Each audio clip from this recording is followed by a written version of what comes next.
There is a lot of nonsense going on out there. We've got the media reporting of violence on the streets.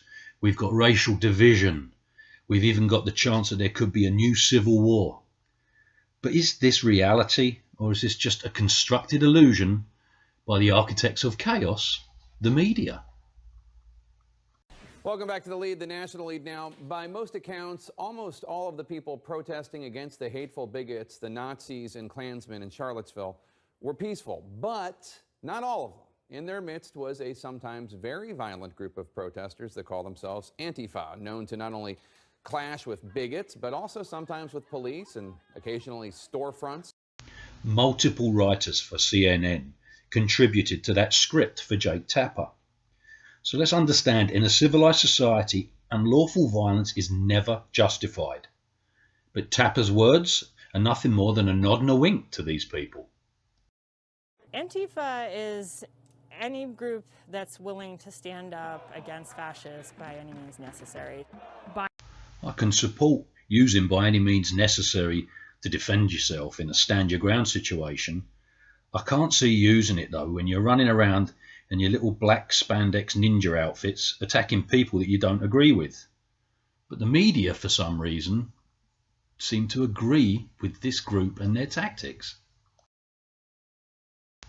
Once you have achieved ideological purity, you become nothing more than a group of narrow-minded simpletons, and you all drink each other's bathwater. Then it becomes a simple case of good versus evil, and the ends will justify the means.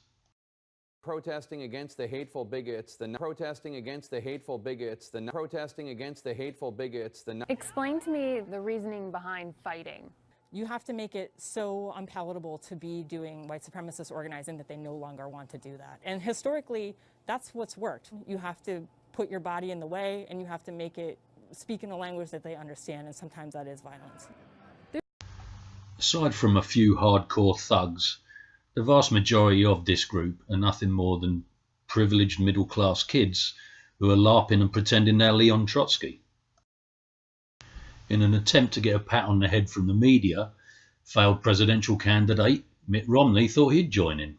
Good evening. Thanks for joining us. 1 week after the violent white nationalist rally in Charlottesville, Virginia, a self-described free speech rally today in Boston, organized by conservative activists, was eclipsed by thousands of counter-protesters. So, rather than keep quiet and stay out of things, Mitt injects himself and endorses a group that prevents free speech. Mitt Romney is to politics what George Lazenby was to Bond. He was given a shot, made an arse of himself, and at the end of the day, it was one and done. Nazis and those who oppose Nazis. Nazis and those who oppose Nazis. In fairness to Mitt, he was just one of many Republicans who took the bait on this issue.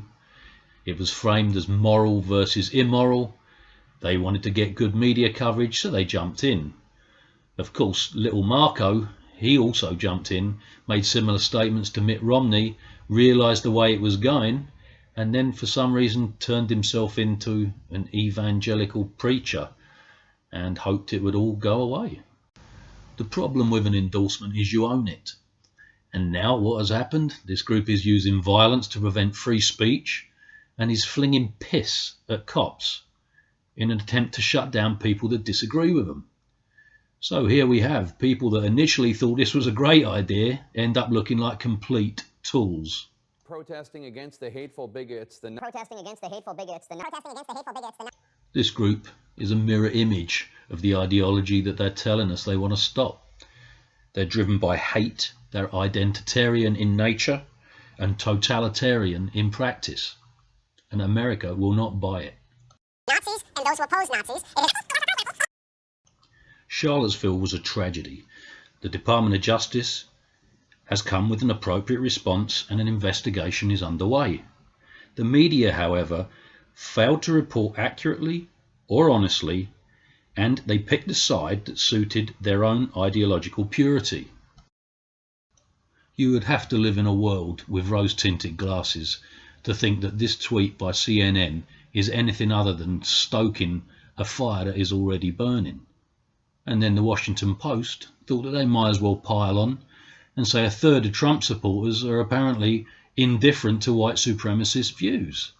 This is more nudge nudge, wink wink towards causing and stirring problems. The reality for most of us, though, is that we don't think the way that these ideological Puritans do. We live our lives, we provide for our family, we pursue our hobbies, and generally enjoy our lives.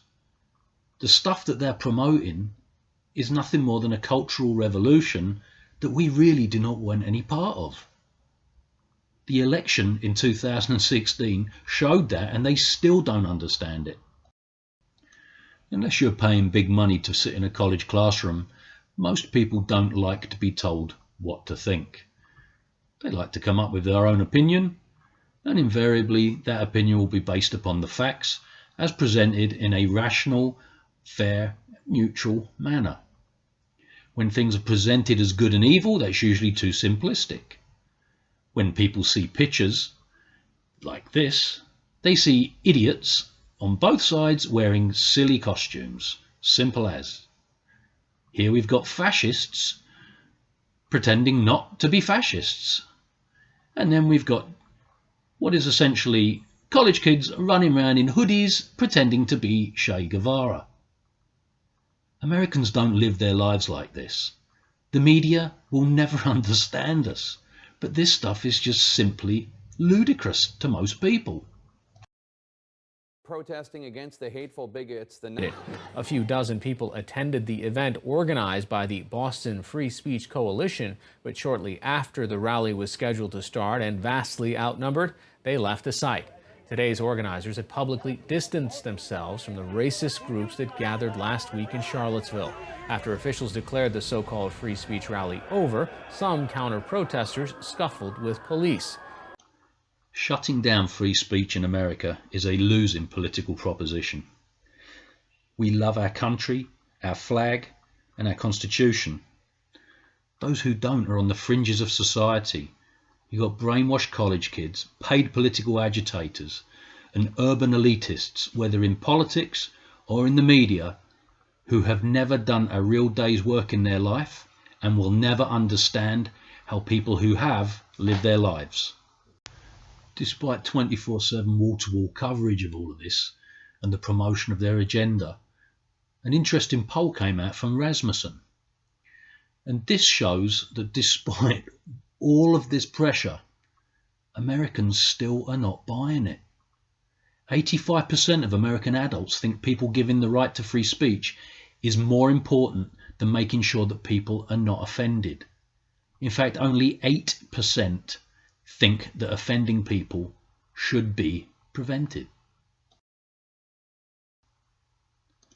So fear not, this has backfired and will continue to backfire, and civil war has been averted. However, make no mistake, they will not go away. They will just continue to adapt their tactics and keep trying to change us.